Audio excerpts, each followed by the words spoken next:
At my granddaughter's graduation party, my daughter-in-law picked up the quilt I had spent 7 months sewing, held it at arm's length, like something she'd found in a dumpster, and handed it to the catering staff to use as a tablecloth for the overflow dessert table. "It's rustic," she said, smiling for the photographer her mother had hired. "Very farmhouse." The room laughed the way. Rooms laugh when the powerful person makes a joke and everyone else decides that's safer than silence. I didn't say a word. I walked over, lifted my quilt off that table, folded it under my arm, and I left. That night my son called me and he was crying in the way grown men cry when they've done something they can't undo. "Mom," he said, "Mom, please tell me you still have it. Tell me you took it home." I sat down at my kitchen table. I held the quilt in my lap, and I said, very quietly, "Tell me why you're asking, sweetheart. Because here's what my daughter-in-law spread under a plate of petit fours in front of 60 people. And here's what my son realized he'd let happen while he stood across the room and said nothing. Welcome to Strong Mom Stories. My name is June Calloway. I'm 64 years old, and for 31 years, I ran a small quilting and alterations shop on Mercer Street in Denton, Texas, where I hemmed prom dresses and patched work jackets and taught 3 generations of women in this town to piece fabric together into something that lasts. I know cloth the way a musician knows pitch. I can tell you how a garment was made by the way it falls, and I can tell you what it's worth by something that has nothing to do with the price tag. My hands aren't easy anymore. Rheumatoid arthritis, the kind that doesn't give you a warning, just shows up one morning and rearranges the terms. Some days I can sew for 2 hours before they lock up. Some days I can't thread a needle until noon. I'm not telling you that for sympathy. I'm telling you so you understand what 7 months of hand quilting costs a woman like me, and why I did it anyway, and what it meant that someone looked at that cost and saw a tablecloth. People see a white-haired woman with a sewing basket, and they see sweet, they see harmless, they see behind the times. My daughter-in-law looked at me and saw all 3, and she was not wrong exactly about the white hair and the basket. She was wrong about the rest, but I let her be because I have found over 64 years that being underestimated is one of the quietest advantages a woman can carry. I knew what was inside that quilt. She did not, and the distance between those 2 facts was the whole story. Let me start where it starts, with my late husband, Ray. Ray Calloway died 22 months before that party. Pancreatic cancer, the kind that doesn't negotiate. We had 41 years together, and then we had 6 months of knowing, and then we had a Tuesday in the ICU with the blinds half open and the sound of the highway outside. And then I had a house that still smelled like him for weeks, and then didn't anymore. And that was the worst part. The not smelling like him part. That's what nobody warns you about. Ray was not a complicated man in the ways that matter. He coached Little League for 11 years even after our son, Caleb, aged out because he said somebody had to do it, and he was already there. He knew every checkout clerk at the Home Depot by name. He tipped 25%, and he never once mentioned it. He was the kind of man who let you think you were getting away with something when he'd actually already seen you do it and decided you were worth the grace. But Ray was also a man who paid attention in the long direction. He thought in decades. He made modest choices and let time do the work. While other men were buying vacation property, Ray was buying Series I bonds, a few $100s at a time, every year for as long as I can remember.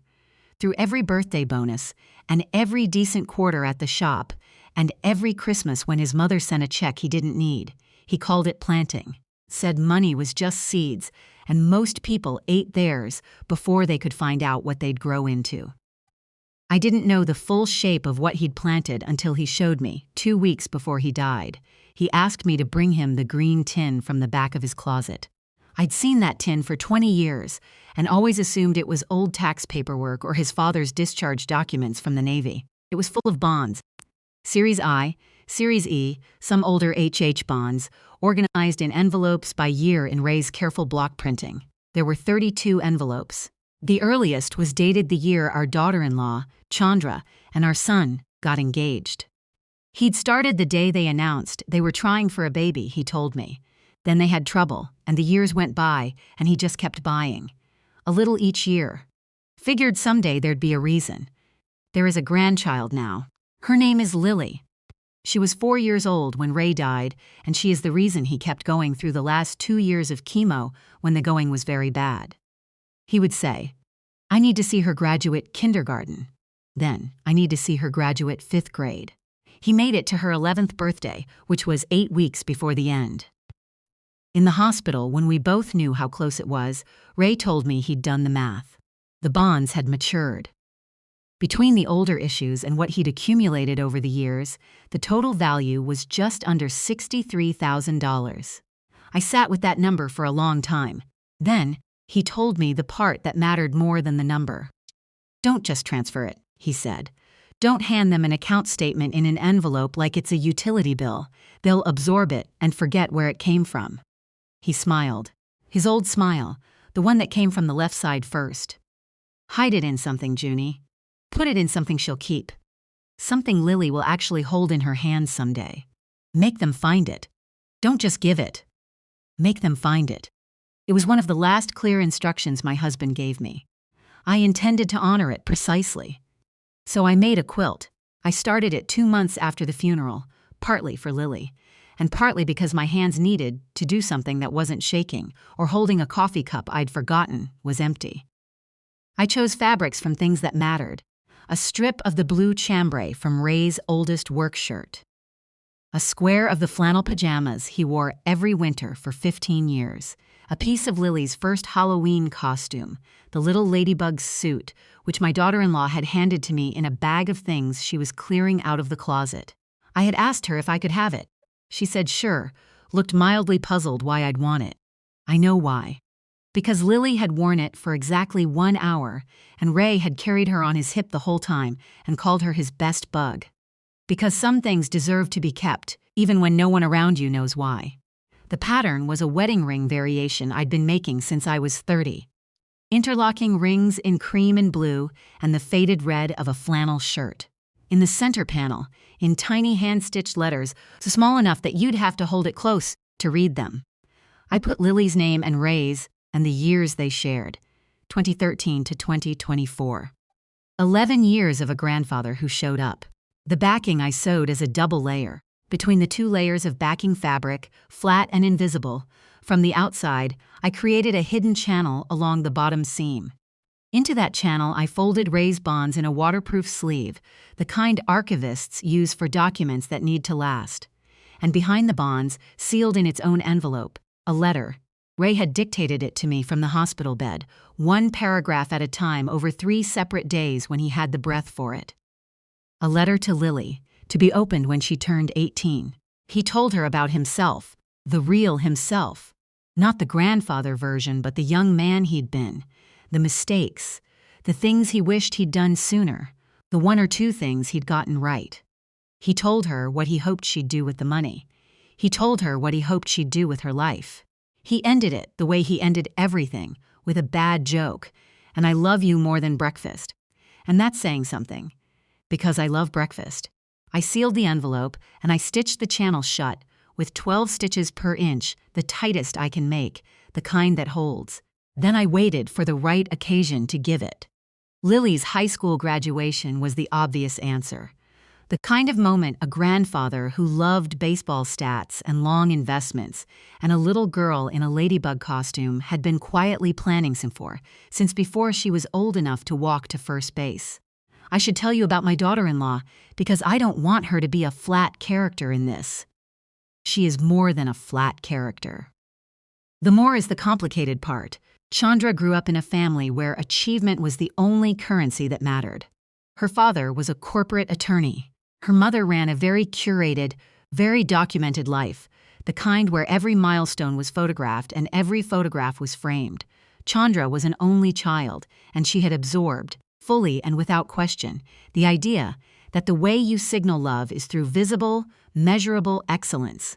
The right schools, the right neighborhood, the right presentation. When Lily was accepted to a competitive academic program last year, Chandra cried. Not the soft tears of relief, the full sob of a woman who has been waiting for proof that the project came out right. I tried for years to find my way in. I brought food. I showed up when she needed the second car. I watched Lily so they could have evenings to themselves. Chandra was never unkind to me exactly. Just slightly removed, the way people are when they can't quite figure out where you fit in the presentation. I was the quilting grandmother from Denton who wore sensible shoes and drove a 10-year-old Subaru, and she'd already decided, gently and without malice, that I was not quite the aesthetic she was building. She was not prepared for what I'd sewn into that aesthetic. And I should tell you about my son Caleb, because the part of this that still catches in my chest at night is not Chandra. It's him. Caleb is a good man who has been trying his entire adult life to hold two worlds together without either one cracking. He loves his wife. He loves his mother. He has spent 15 years believing that the way to do both is to keep everything smooth, to manage the temperature, to choose the path that generates the least friction. He went quiet in increments, so gradual, I don't think he noticed himself doing it. He'd catch my eye at holiday dinners when something stung and give me the smallest shrug, the one that said I know, but let's not. I let it go more times than I should have because he's my son, and I did not want to be the source of his fracture. What I didn't understand, not fully, not until that party, was that his quiet was not neutrality. It had a cost, and someone was paying it, and it was not him. Lily's graduation party was at Chandra's mother's house. I will call her Vivian, because that is her name and she has earned the specificity. Vivian lives in a house that looks like a magazine and functions like a stage set. Every surface that day had been styled.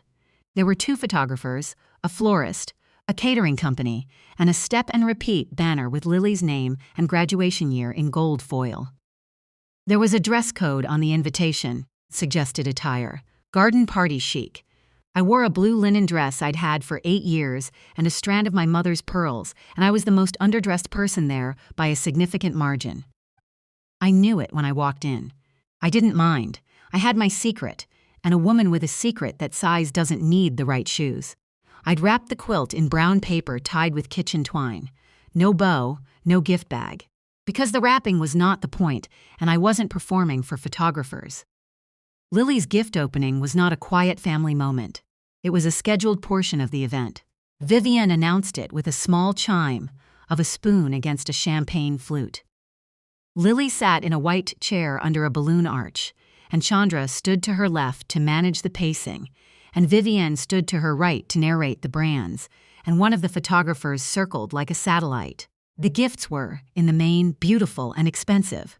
A cashmere wrap from Vivian, a designer tote from Chandra's college friends, laptop accessories, a piece of gold jewelry from Lily's other grandmother who had the good sense to ship it in advance in a recognizable teal box.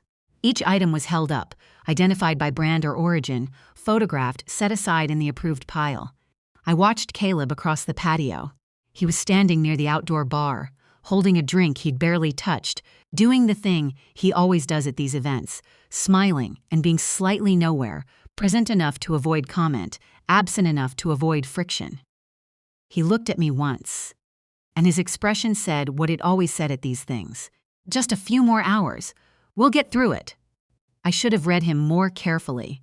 I should have seen that the smile was not just diplomatic, that he already sensed, the way he always sensed, that something was about to go wrong and had already decided in advance not to stop it. My quilt was the last gift on the table. Vivian picked it up, read the tag, and said, with the exact warmth of a woman who has practiced warmth until it has no temperature left, from Grandma June. How sweet. A few people went awe. Lily looked up with a genuine smile, because Lily is a good kid who loves her grandmother and does not yet live entirely inside her mother's categories. Chandra took the package. She felt the shape of it, registered that it was soft, looked at the brown paper wrapping with its kitchen twine, and her face did the thing. Just a flicker. The micro-expression of a woman whose whole system runs on visual cues and who has just received information that does not compute. She handed it to Lily. "Grandma made you something," she said, in the voice you use to manage expectations. Lily pulled the twine and the brown paper fell away. She lifted the quilt and shook it open, and it fell into its full shape, the rings catching the afternoon light, blue and cream and the faded red of her grandfather's flannel shirts.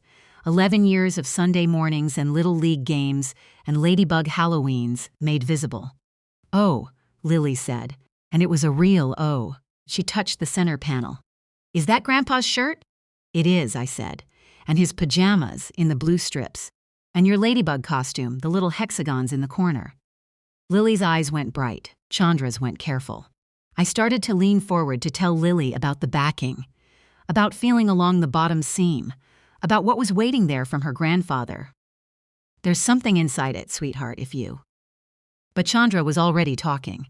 She'd made her calculation with the speed of a woman who lives for an audience and had decided, in the 3 seconds she'd been looking at a handmade quilt at a designer party, what category it belonged in. She turned to the room with a bright, hostess smile. "Isn't this gorgeous?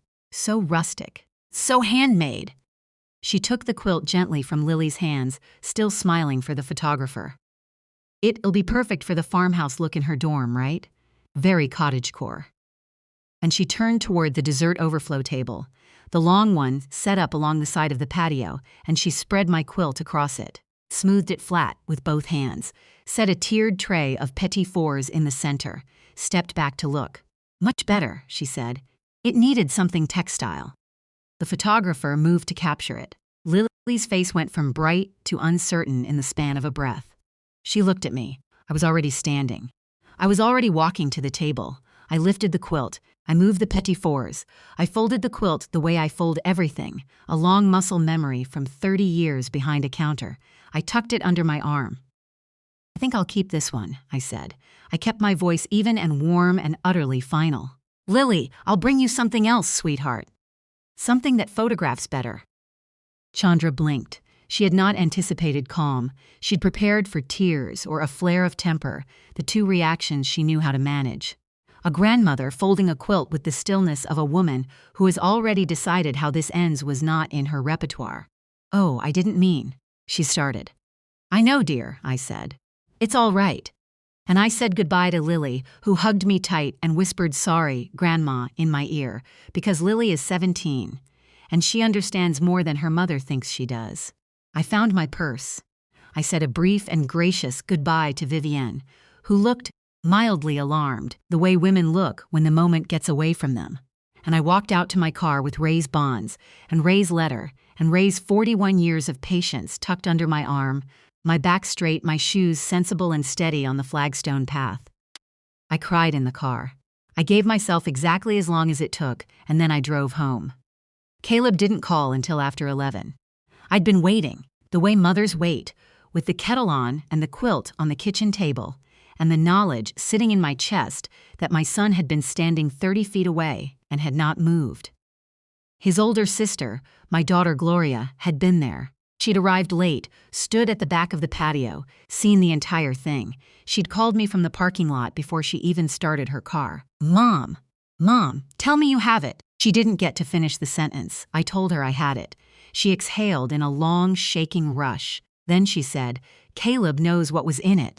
I told him last year when you were figuring out the trust stuff, and I mentioned it once, and he went very quiet, and I think he understood what Ray meant it to be." Mom, he watched that happen. He was right there. I thanked her, and I sat with that for a while.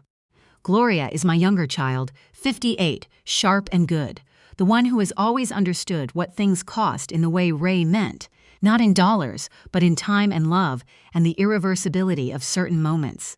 She has never been married to someone who needed the world to look a particular way, which has made her, in some respects, simpler and, in others, more patient than her brother. I'd already opened the inner seam with my small seam ripper when Caleb finally called. Not to take anything out. Just to check, the way you check on something precious after a shock, to put your hands on it and confirm it's real and it's whole. Ray's bonds were there. The archival sleeve, cool and flat, 32 envelopes of patience, and behind them, the letter in its sealed envelope to Lily. Open at 18. I love you more than breakfast. I refolded everything and set it back. I did not reseal it. I had a feeling the next opening would be the right one. When Caleb called, his voice was already cracked before he said my name, Mom. Just the one word. I could hear in it everything it was carrying. I know, I said. Gloria told me you have it, that it's safe. He took a breath, but she also told me she'd told me about what was in it. And he stopped. I knew, Mom. I knew there was something. I didn't know the amount. I didn't know about the letter, but I knew it wasn't just a quilt. I waited. I watched her put it on that table, he said. I saw your face. And the sound he made then was not a sob exactly.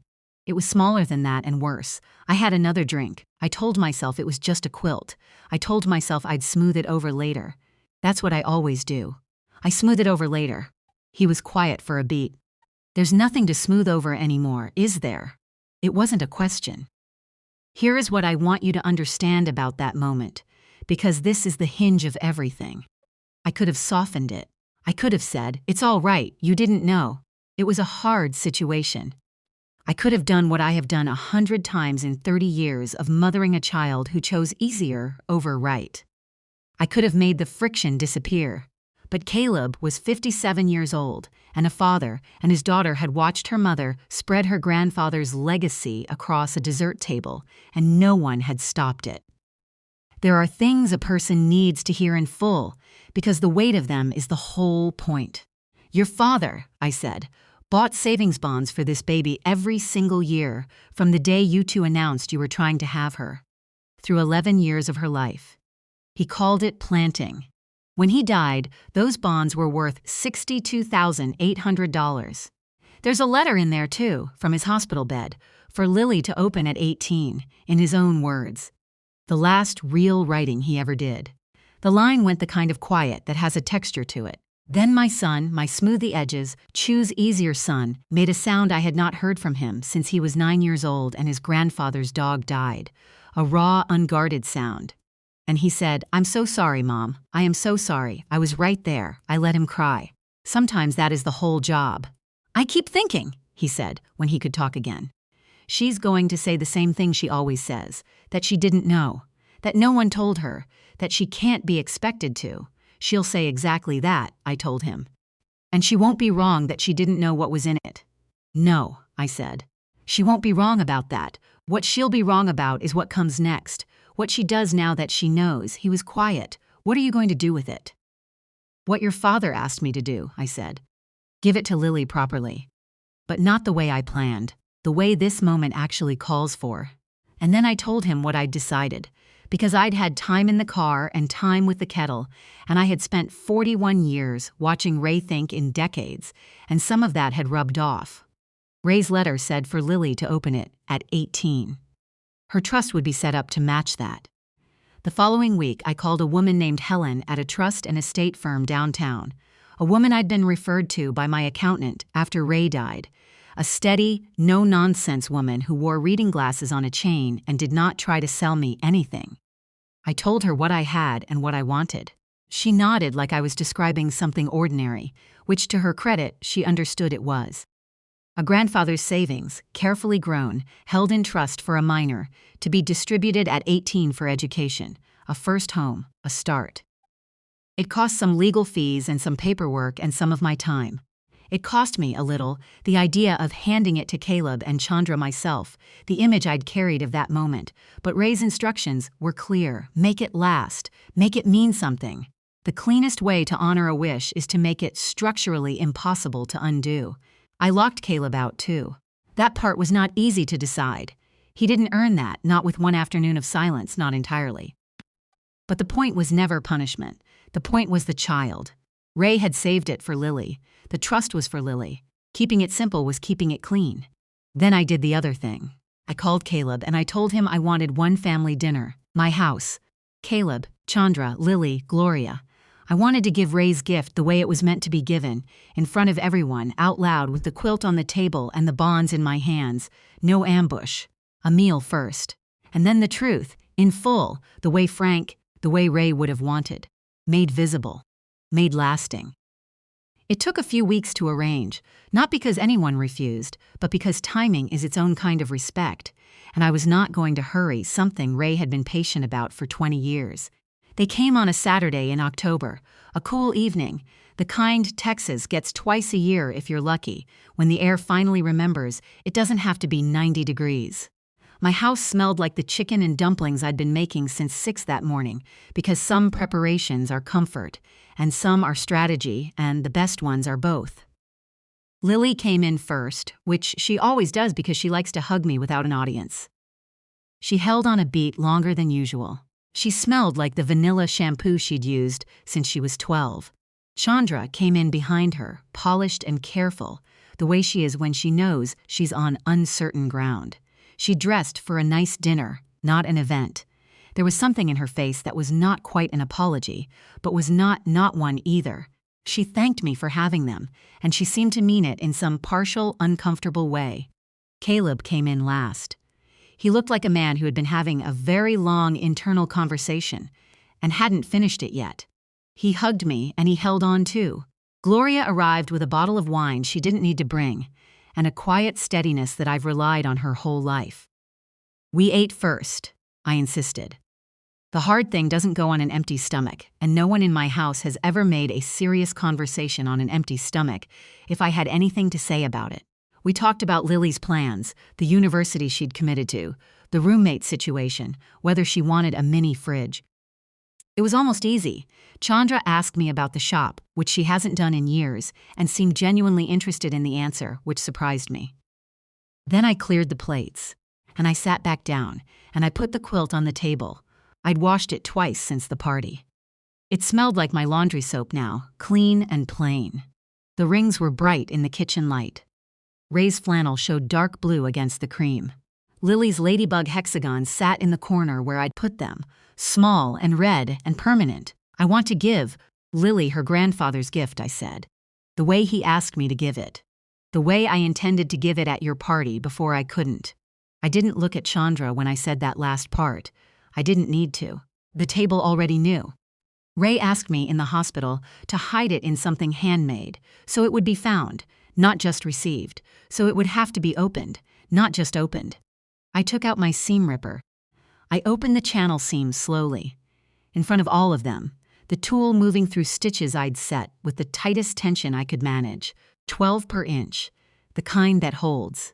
And I drew out Ray's bonds and laid them on the table, flat and dense and ordinary looking in their archival sleeve, the way very important things often look. "Your father bought these every year," I said to Caleb, "from the year you two announced you were trying for Lily. He never told me the full amount until the end. He called it planting." I smoothed the sleeve. "At maturity, they're worth $62,800. The number went around the table like a change in air pressure. Lily went still. Gloria already knew, and her stillness was a different kind. Caleb's jaw moved. Chandra had gone the specific white of someone who has done a math problem in their head and does not like the answer. "And this," I said, and set down the letter, gently, the way you set down something you've been careful with for 2 years, "is the last letter your grandfather ever wrote. He dictated it to me over 3 days in the hospital, a little at a time. It's for you, Lily, on your 18th birthday, so that someday you'll be able to sit down and meet him the way he really was, not just the grandfather, the man." I touched the envelope. Ray's block printing on the front. To Lily. "Open at 18. I love you more than breakfast." Ray's exact words to me, I said, were, "Hide it in something she'll keep. Make her find it. Don't just give it, make her find it." I looked at Chandra then. I kept my voice as level as I have ever kept anything. "This is what was in the quilt you spread on the dessert table. $62,000, and the last letter my husband ever wrote. This is what you called rustic. This is what you used to display petit fours." Nobody in that kitchen breathed. Chandra did the thing I'd expected. She reached for the version where she could be defended. "How was I supposed to know?" Her voice was controlled but climbing. "Nobody said anything. You can't just. If there was something in it, someone should have said. That's not fair, to put something like that in a quilt and not tell anyone." I was trying to make it look nice. I was trying to. "You were trying to manage the aesthetic," I said. I kept any edge out of my voice. It was a statement, not an accusation. "That's what you were doing. You were making the party look the way you needed it to look, and a handmade quilt in brown paper didn't fit the picture. That doesn't mean." It doesn't mean you're a bad person, I said. It means you were taught very thoroughly and for a very long time to measure things by how they look and what they cost. And on those measures, my quilt failed. I understand that. What it means is that you missed something. Something Ray spent 20 years building and 7 months of my damaged hands making visible because it didn't come with a label you recognized. She opened her mouth and I raised one hand, just slightly.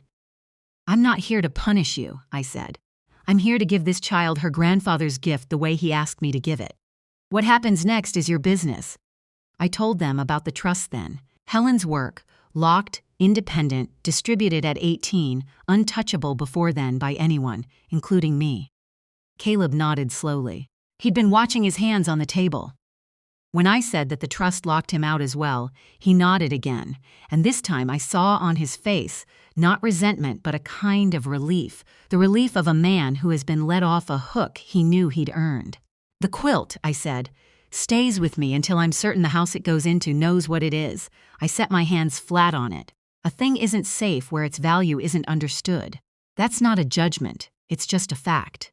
Chandra started to say something. One word, maybe two.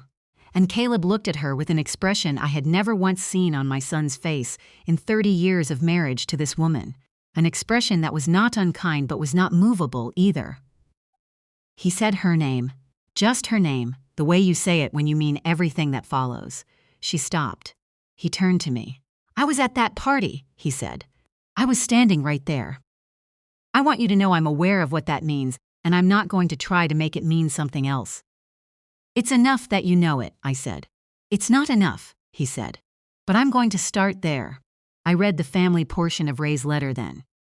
The part he'd written for all of us, to be read the day they learned about the gift, the day that turned out to be nothing like the afternoon he'd imagined.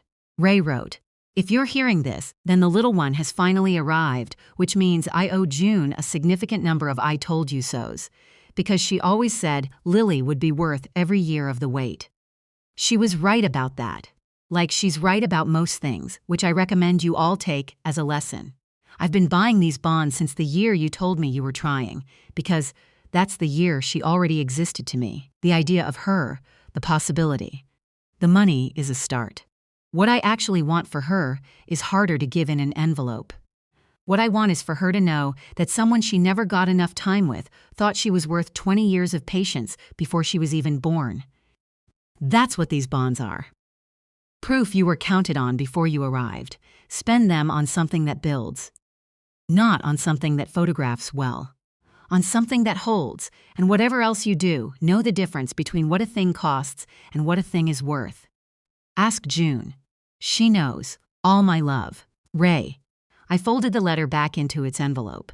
The kitchen was the particular quiet of a room that has heard something real. Lily had both hands pressed to her mouth. She was crying and not trying to hide it. Gloria had her eyes closed. Caleb had his face turned toward the window, shoulders working. Chandra was looking at the quilt. She reached out slowly and touched the center panel.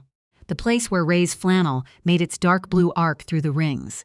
She found the hexagons in the corner, the ones I'd cut from Lily's ladybug costume. She touched those. She didn't say anything for a long time. Then she said, very quietly, "How do you see it when it's right in front of you? How do you learn to see it?" It took me a moment to understand she was asking me genuinely, not deflecting, not performing, asking. "You practice," I said. "You slow down. You stop asking what it cost and start asking what it took." She nodded. She didn't look up from the quilt. "I'm not going to tell you that was everything, because it wasn't. Chandra has not become someone I would have chosen for my son if I were choosing now.